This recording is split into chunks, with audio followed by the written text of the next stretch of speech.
But anyway, the reason I'm going to talk about Bitcoin today is I'm very optimistic on Bitcoin. I own Bitcoin.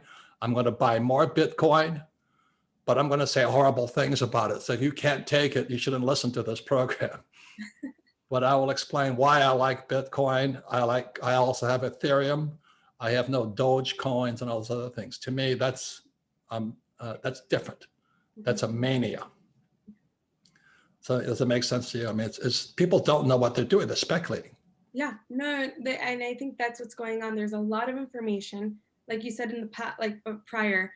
Boomers rely on their retirement. These millennials rely on information, but they're receiving, I believe, the wrong kind of information. Correct. And so that's why I think today's interview is extremely important, because you can tell us exactly what kind of future you see for Bitcoin, as opposed to all this fake news we're hearing. Well, it is fake news because, they said, well, the reason Bitcoin crashes is because China said they didn't like Bitcoin or something like that. And Elon Musk didn't like Bitcoin. That's not the problem. You see, China has not liked Bitcoin forever. In 2013, they said, don't buy Bitcoin. 2014, they said, don't buy Bitcoin. 2015, they said, don't buy Bitcoin. And 2016, I think they said, don't buy Ethereum. Mm-hmm. So when the press comes out and says the reason Bitcoin crashes is because China trashed it, well, they've always trashed it. Yeah. That's not the reason it's crashing. and from what we were discussing earlier and what I've been reading, I mean, this has been an issue since like 2019 as well, where they weren't even accepting it, and they just came out and said it again, and now it's all hot news apparently, and so people are dumping their Bitcoin. And and for those of you tuning in, if you hate Trump and you like Bitcoin, you'll probably hate me after this. But anyway, I'm going to tell you what I know. I don't want to swing either way. It's like I said, there's a lot of fake news out there. So I love Bitcoin. I almost bought it. I think it was 2017 when I was at 20,000, but I didn't. And I'm going to say this much here. Okay. This is real financial education, what they don't teach you at school. So there's three kinds of people in the world when it comes to money. There's an investor, a trader, and a speculator. I am an investor. So the moment I started buying Bitcoin, I wasn't a trader. A trader is somebody's going to buy it and sell it. A trader, like in real estate, is kind of a flipper. They buy a house to flip it. That's what traders do. And a speculator is a gambler. And I would say most people who are chasing Doge coins and all this other stuff and Bitcoin, and they're speculators. They're all kind of gamblers hoping it'll go up. That's not what I do. So we at Rich Dad teach us, we don't say one is right or wrong. We're just saying there's three different types of investors. So I am an investor. I understand trading. That's what Andy Tanner and all those guys teach, is how you can make money going up and make money coming down. It makes no difference. So when Bitcoin crashed, I made more money. You see, and the guys who are losing money right now is because you're not a trader, you're a speculator. So don't say, oh, you hate Bitcoin. No, I think you're stupid. That's what I'm saying, but it doesn't mean I hate Bitcoin. Okay, so don't be a speculator, because those are gamblers out there. And real financial education should include why Bitcoin and gold and silver are going up and down. And one is because in 1944, there was a thing called the Bretton Woods Agreement. America had basically won World War II against the Japanese and the Germans and the Italians. So in 1944, at Bretton Woods, New Hampshire, the US government promised we will back the US dollar with gold. But as you know, the US lies a lot. So everybody in the world says, okay, we'll accept the dollar because it's as good as gold. So I wasn't born yet. And 1971 is when a man named President Nixon broke the promise, and the dollar came off the gold standard and it became debt.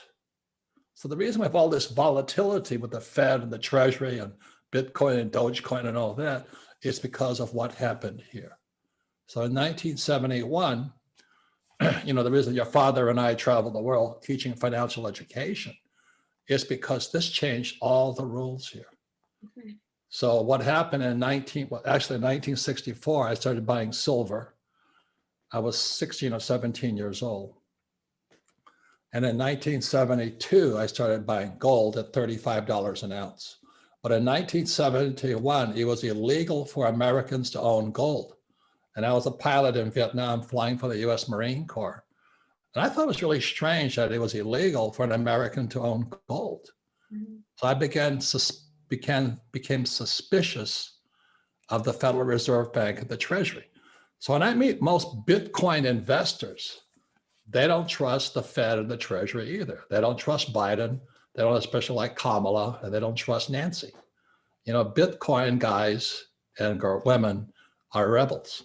Mm-hmm. And Rich Dad is a rebel brand. That's why I don't say go to school, get a job, work hard, save money, get out of debt, and invest for the long term in the stock market. I don't do any of that because I don't have to. I have taken 3 companies public. You know, I started the business, took it public and all that. Once I understood how the stock market works, I wanted nothing to do with it. So as you know, Alexandra, in our company, we don't have a 401k. And we don't tell you what to do after that, but we don't recommend you save money either. Because why would you save money? Because after 1971, the Federal Reserve Bank, which is not a bank, it's not federal, it's not really, there's no money in it. And the US Treasury can print money. Those savers are losers. And as school teachers are still telling people to save money. So all you Bitcoin people out there, this is what I do. I save gold, I save silver, I save Bitcoin, Ethereum, and bullets.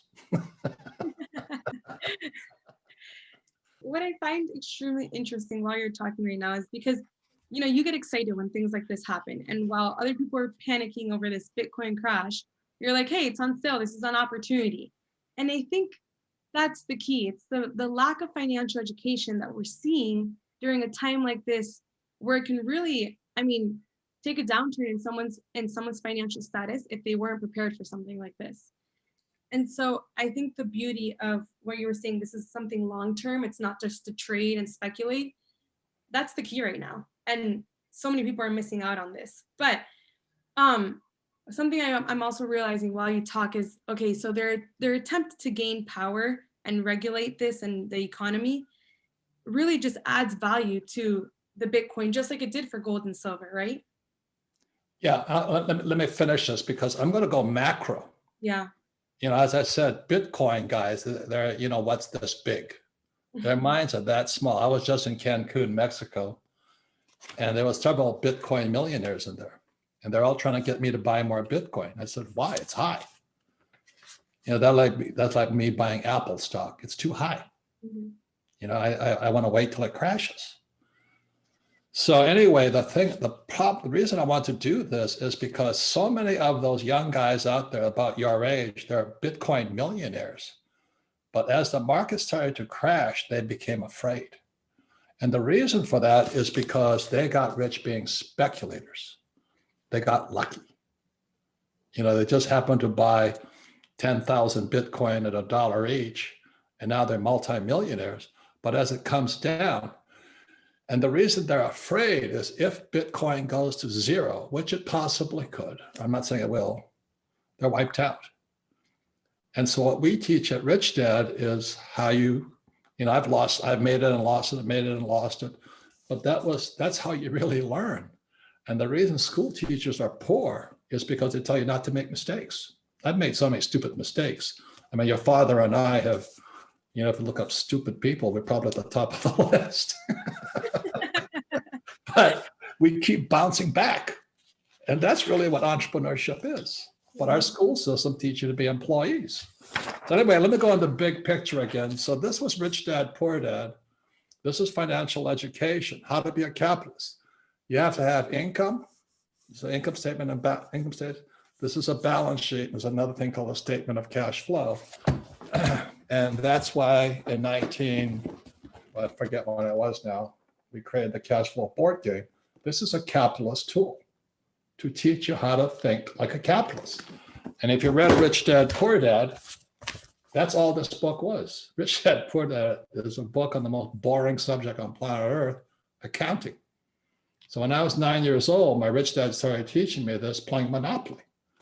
So what Kim and I created this board game here because Monopoly doesn't have a financial statement in it. And so that's makes this game so powerful. It's a capitalist tool. And that's why school teachers hate it, because they want you to be employees like them. Go to school, get a job, save money, pay your taxes, and get out of debt, and invest in a retirement plan. I don't do any of that. I refuse to. And most Bitcoin guys have the same bad attitude I have. But the problem is they're afraid of losing now because they don't know how to make it back. And that's why I said it up here, that they think too small. So when you look at this, this is how big it is. It's infinite.